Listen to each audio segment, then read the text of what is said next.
Mike McCabe is kind of an outsider. He's the only candidate in the Democratic primary for governor who has refused to pledge to support the party's eventual nominee should it not be him. He's set strict contribution limits for his campaign donors, and the only pants he will wear are blue jeans. I'm Jessie Opoien, and this is Wedge Issues, a podcast about the 2018 elections in Wisconsin. We are going to skip the news roundup this week because I am on vacation, and we'll jump right into my conversation with Mike McCabe about what he calls a people-powered campaign for governor.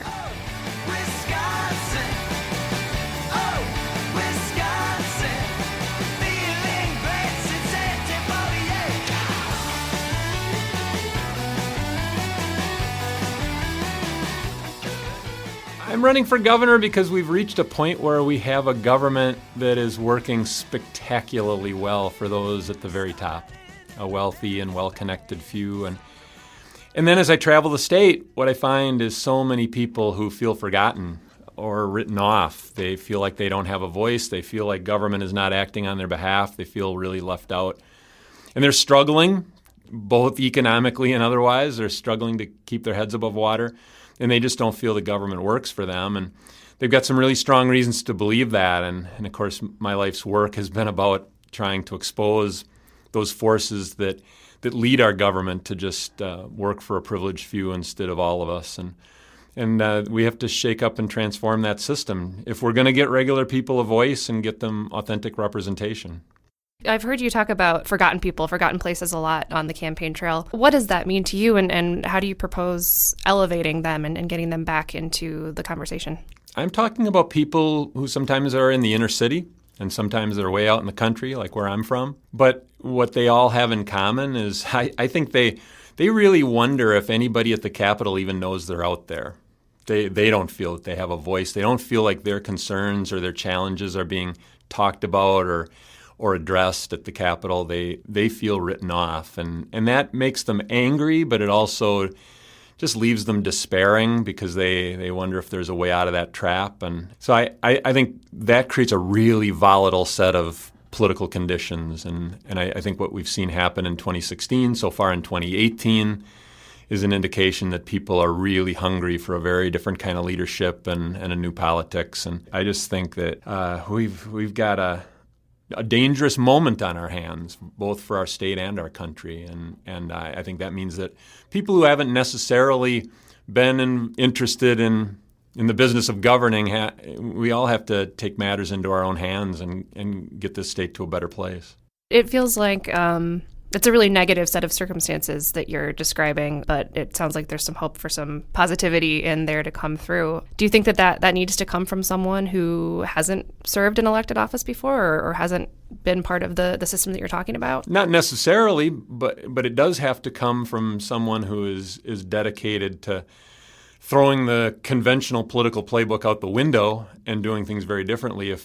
If what it all comes down to in the end is that candidates continue to spend 4 or 5 hours a day every day asking rich people for money, and then they run a bunch of trashy ads and they get elected, and then they go about doing the bidding of those who supplied them all the money, that gets us nowhere good, and it only deepens the sense of frustration that so many people have. So I've been around the state capitol for a long time. I've been in one capacity or another dealing with state and local government for 35 years. So I know the inner workings of government really well. But what I haven't done is pursued a path that was about getting elected to office.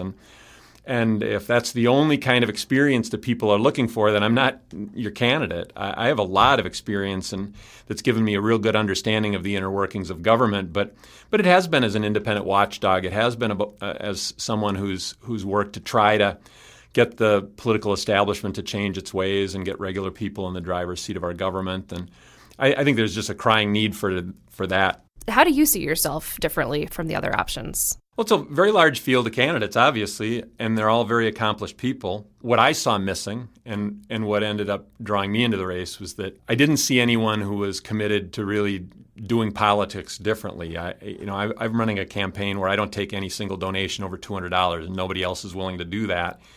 And what that creates as a challenge for me is that I really have to crowdfund this campaign. I have to get a lot of people willing to give small amounts of money. But much more importantly, We have to rely on grassroots organization. We have to rely on people power. But to me, that's the central challenge of our time. And if we continue to practice politics in a way that plays to money power, that plays right into the hands of our current governor. We have to figure out a way to challenge and overcome that money power with people power. And that's what really brought me into this race. And of course, that's what my life's work has been about. And that's what sets me apart from the rest of the field. I've taken positions over the course of this campaign. In some cases, I was the first to take certain positions, but a lot of the rest of the field would join me after I took those positions.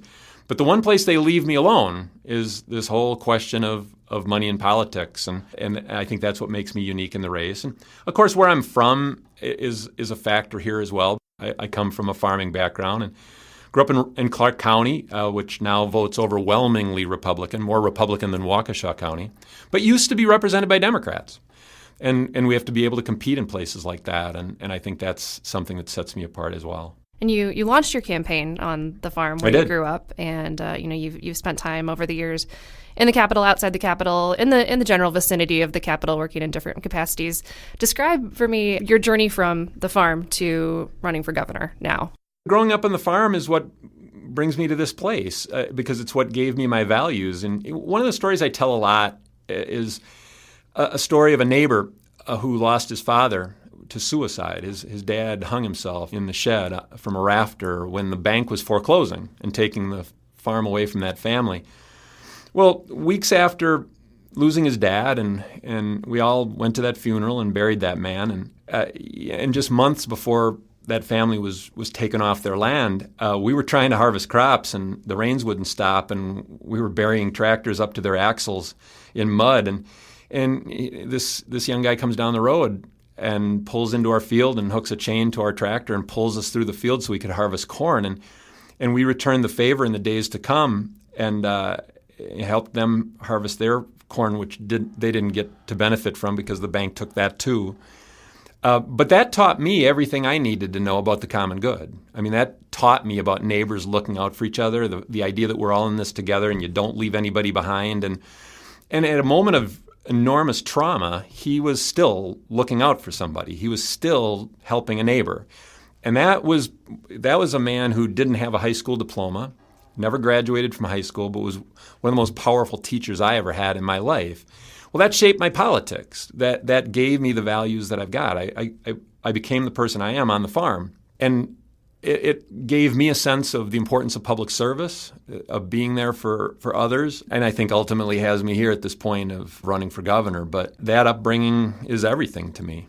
Can you walk me through a little bit your professional career? You've done the watchdog thing. You've started your own advocacy group. Before that, you worked in the Capitol a little bit as a staffer. What did you learn along the way? And in terms of your political identifications, what have you seen change in the Capitol? Well, one of the interesting things about me is that I once worked a long time ago in the very early 80s for 3 Republican legislators in the state assembly. Yeah. But that was a time when there were Nelson Rockefeller liberals in the Republican Party and Teddy Roosevelt or Bob La Follette Republicans.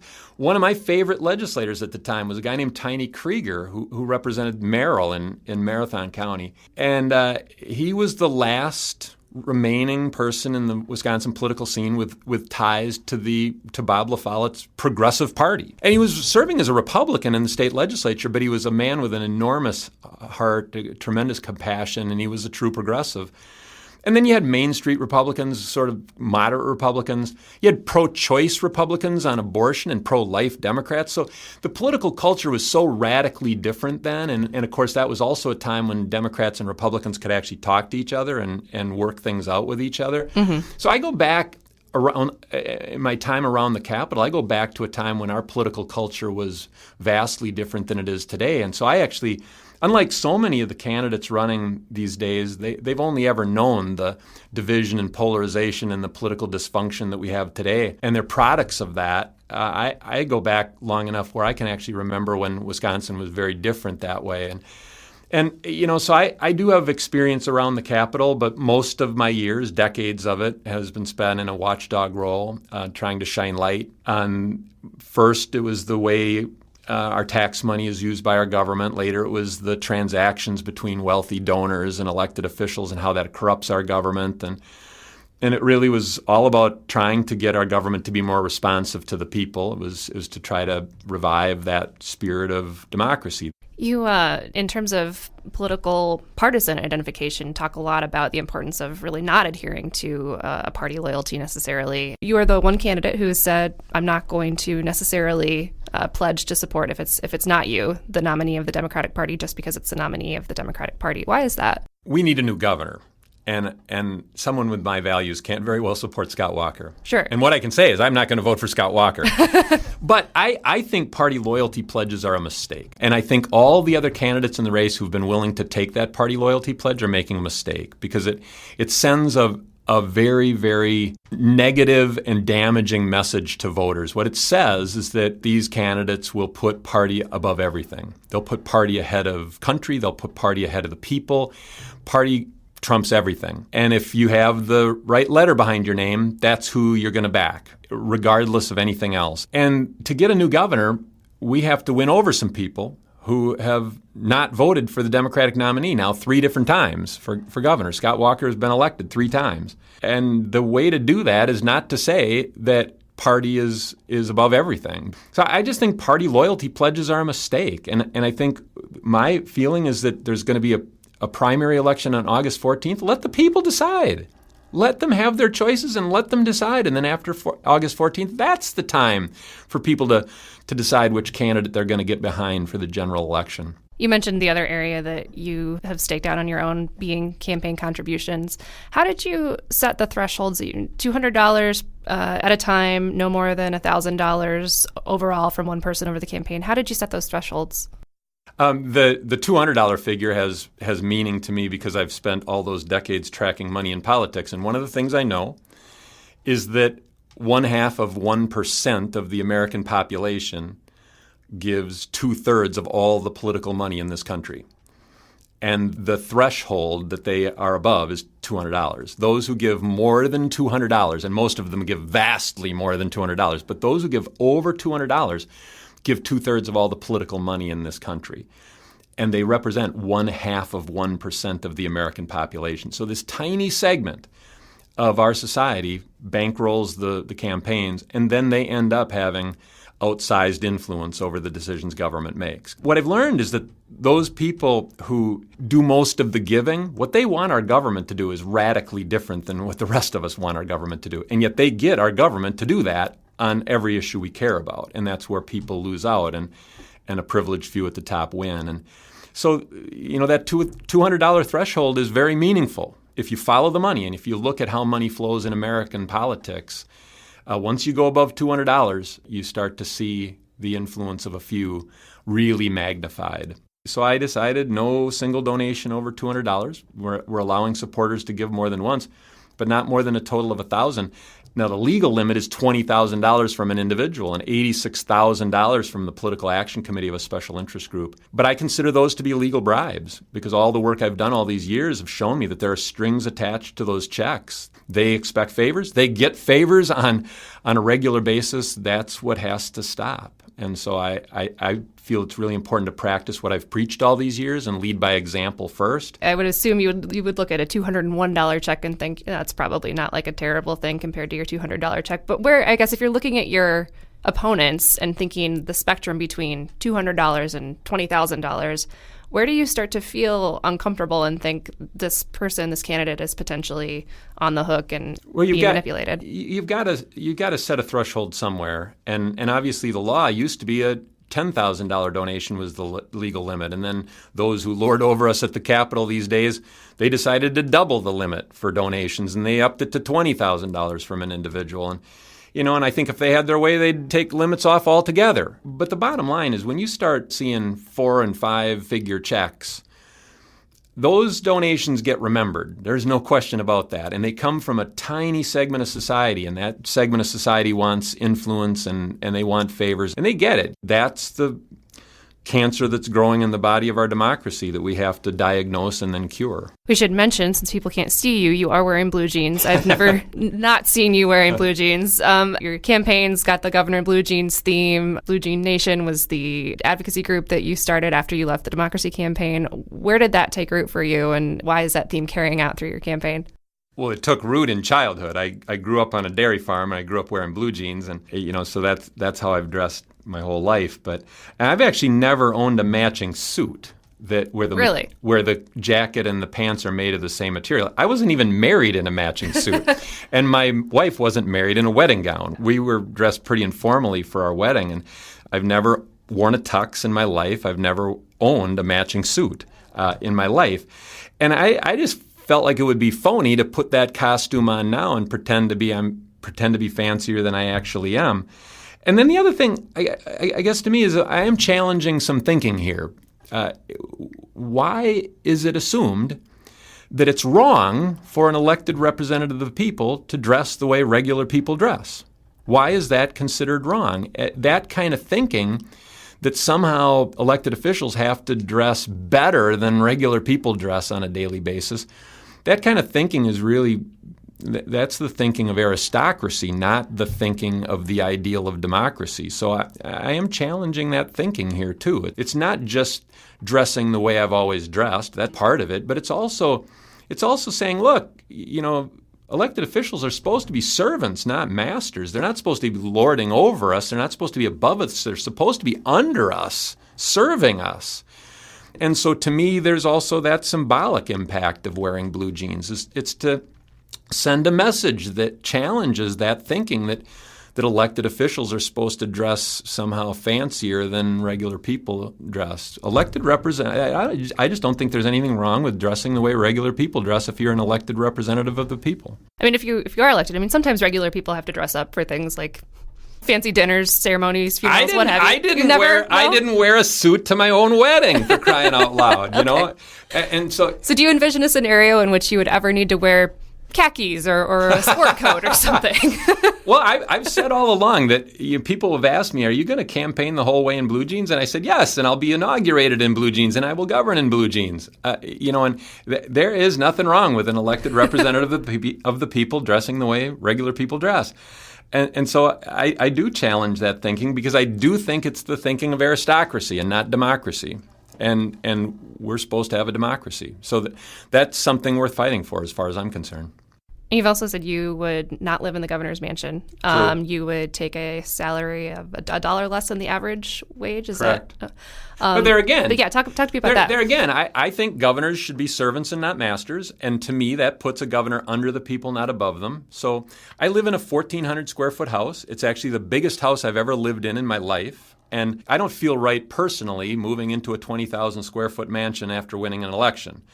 And I also feel that if you're going to be true to that ideal that governors are servants and not masters, then taking the full salary of the governor doesn't feel right either. So I've said that I'll be paid $1 less than the average Wisconsin worker makes. And that's a personal commitment. I'm not asking anybody else to join me in taking that position. It's just a personal commitment of mine that if elected governor, that's the way I'm going to conduct myself. Talking about accomplishments over your career that you're particularly proud of, and maybe some obstacles you faced along the way and how you overcame those. Well, one of the proudest achievements, of course, was shining light on behavior that ended up erupting into what was known as the caucus scandal, which ended up leading top legislative leaders to be convicted of criminal misconduct. And then after that, I pushed hard for years for ethics reform that would create nonpartisan independent oversight of government ethics. And that legislation was passed and signed into law, and the Government Accountability Board was established, and it took oversight out of the hands of the hand-picked appointees of top elected officials and created truly independent oversight. And so that was one of the achievements that I'm very proud of. But of course, the current administration and its allies in the legislature demolished that system, and that was just an example of how you can work for years for something, and in a matter of weeks it can be taken away. So you can't ever rest. You just have to be willing to get up and dust yourself off and go right back to work and follow your heart and continue to work for the values that you think are important. So what would be your priorities if you're elected and take the office of governor? To me, we have to deal with inequality, both political inequality and economic and social inequality. And we've got an economy that benefits a few, is making the rich vastly richer, and yet so far in the 21st century, no state in America has seen its middle class shrink more than Wisconsin. And we've got levels of economic inequality now in our state not seen since the Great Depression. So we've got an economy that benefits a few at everyone else's expense, and we've got a government that works really well for a few and ignores the wishes of others. And the two are connected. The two feed off each other.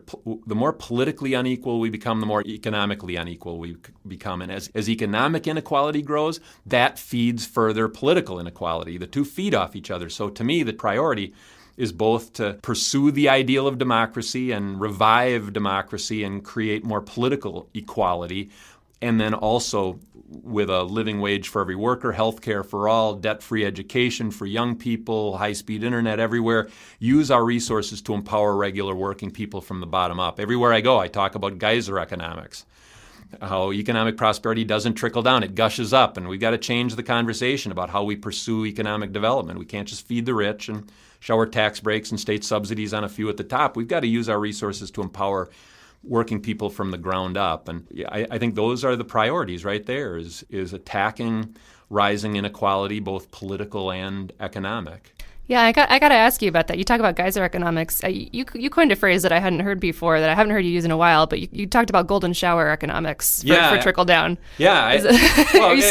Because I think an awful lot of people out there who are struggling like crazy to keep their heads above water. I saw a report recently where it said if you're a minimum wage worker, you need 3 jobs to afford housing. 3 jobs. And I know a lot of people out there who are, and they do feel like what the people who are lording over them at the Capitol and are feeding the rich and showering tax breaks and state subsidies on a few with the hope that some of that might filter down to the rest of us. That approach is failing us, and they do feel like they're getting a golden shower.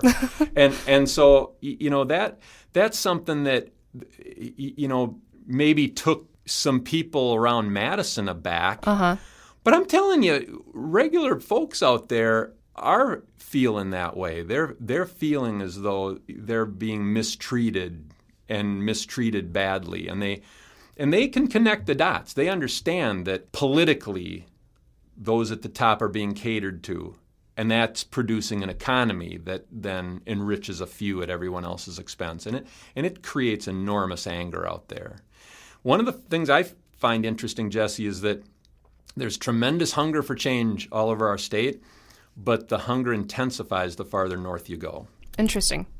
Farther north you go, the people are more and more stirred up. And I think it's because they feel looked down upon, written off, forgotten, and they're mad. And they have every right to be. So do you think, is there anything that Scott Walker has done well while he's been in office? Well, what he's particularly gifted at, he's a master political psychologist. He is extraordinarily skillful at pitting people against each other and getting people to see each other as enemies. You think about the rural-urban divide that everybody talks about all the time. I have the blessing of having been able to live in the city and out in the country. So I've straddled those two worlds. And for all the talk of the rural-urban divide, rural and urban people have way more in common than we've been led to believe. The real divide in American politics is not between left and right, it's between top and bottom. And Scott Walker's been really good at being able to push buttons and get people to think of each other as enemies, and he's been able to divide and conquer. So he's been remarkably gifted at doing things that have been to his great political benefit, but it ultimately has weakened our state, and that's why we need a new governor.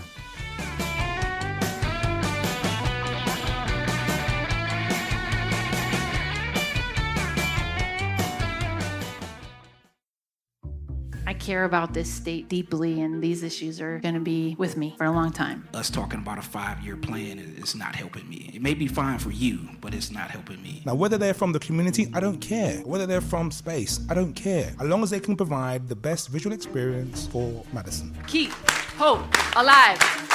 Keep hope alive. These are Cap Times Talks, smart conversations about big topics in Madison. Look for Cap Times Talks on iTunes or anywhere else you find podcasts. All right, are you ready to move on to our lightning round? Go for it. Okay, favorite Wisconsin beer? Spotted Cow. That's an easy one. That's an easy one. That is by far, in a way, the most popular answer to that question. But the more different brews that New Glarus, for example, comes out with, yeah, for me, just for my taste buds, they haven't come out with one that I like better than Spotted Cow. So I keep going back to one of their originals. Kind of the flagship, yeah. It is. Yeah. But I think for a reason. Yes, absolutely. Some people like something even more hoppy. Right. Or, you know. Yeah. But that hits my sweet spot taste-wise. Good. Yeah. Are you loyal to a particular brand of blue jean? Lee. Okay. Why Lee? Only because they fit me best and I like them best. I've tried Wrangler, I've tried Levi's, and Lee is actually the one that works best for me. All right. So yeah, clear favorite there. Okay, yeah. What is the best advice that your parents or a loved one gave you when you were growing up? My mom told me one time very early in life, she said happiness is spelled O-T-H-E-R-S. Nice. That stuck with me. That's good, yeah. That's something she told me. What is your favorite lake in Wisconsin? Oh, gosh. I would say Devil's Lake. Yeah. And it's not so much because of the water, it's because of the bluffs around it. Yeah, it's beautiful. I love hiking up there. There's a whole bunch of lakes I'm pretty darn fond of, but I would probably say Devil's Lake. All right. What about the best concert that you've attended?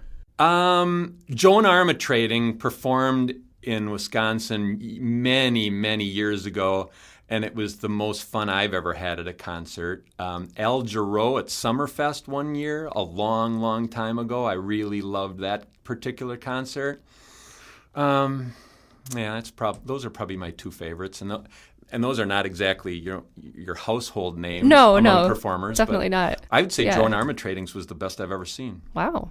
Do you know what your first concert was? I do not. Okay. I'm not sure. Yeah. I did go to one Grateful Dead concert pretty early, but that was definitely not my first. It was one that stood out, though. Yeah, That's a cultural phenomenon. That would stand out, definitely. Yeah. Who are your role models in politics? Bill Proxmire, Bobby Kennedy, Fighting Bob La Follette, for sure, Mahatma Gandhi. Looking more globally. Sure. I did a lot of reading of Gandhi's own writings about how he brought about change in India and led the Indian independence movement. He was a fascinating thinker. Where in Wisconsin do you feel most at home? You know what? I feel at home everywhere in Wisconsin. I can't think of a place where I feel out of place. I do. To this day, because of my upbringing, I do like to be out in the country. Mm-hmm. I love rural Wisconsin. It has a hold on me. I won't deny that. But boy, you even put me at the Kohl Center for a UW basketball game. I feel really at home. I feel really at home there. I love that too. So, but you can take the boy out of the country, but you can't take the country out of the boy. Yeah. And so that love of the rural landscape and rural life is something that I can't quite shake. Yeah. So you grew up on a farm. Do you have any pets now? Yeah, we have a cat at home. I actually, that's a huge struggle for me to have a pet indoors. So that is, we have a democracy in our household. I have an 18-year-old son and a wife, and they outvote me 2-1 to have a pet in our house. But growing up on the farm, you just didn't have pets indoors. Sure, I suppose not. Dogs were not indoors. Cats were not indoors. And so that's a struggle for me to have an indoor pet. It's not something that I like. It's not something that I feel that's interesting. Is natural. Yeah. And so that's just because of my upbringing. Mm-hmm. They feel very differently. I think my son would have liked to have had a dog too, and I said one indoor pet, that's it. So we have a cat. Okay. If you had a Wisconsin bucket list, so something really stereotypically Wisconsin that you've either never done or it's been a really long time, what would that be? I feel like I think I've experienced just about everything you can experience in Wisconsin. Going to Old County Stadium before there ever was a Miller Park, going to Lambeau Field before they spruced it up. Mm-hmm. I think I've been to just about every state park that we have in our state. I really feel like I've explored Wisconsin as much as you can, and I deeply love this state. Probably my bucket list has more to do with travel outside of Wisconsin. Sure, yeah. Than I've traveled over 85,000 miles for this campaign so far. And I felt like I had traveled this state extensively before that. My work often had me on the road to all parts of Wisconsin, and I've traveled a lot here. So I guess if I ever stop traveling this much in Wisconsin, there is still a bunch of countries I'd like to see. Yeah, great. Ready for your last one? Yeah. Favorite Wisconsin cheese? Probably Colby. It hits the sweet spot in terms of my taste in cheese, but then also I grew up in Clark County, and Colby was just down the road from where I grew up. And Colby cheese is named for the little town of Colby, which is right in my backyard. So I have a bias. It's not only a cheese that tastes right to me, but it also has that other connection. Perfect. Well, I will let you leave us with any closing words you want listeners to hear. Jessie, just thanks for having me, and this has been an absolutely unbelievable journey. The greatest thing about running for governor, as far as I'm concerned, is that this is one of those rare opportunities to travel from bubble to bubble to bubble. We all live in bubbles, of one kind or another, and doing this, I get invited into other people's bubbles, and it gives you amazing insight into how people are living and what challenges they face. This whole experience has been an amazing privilege.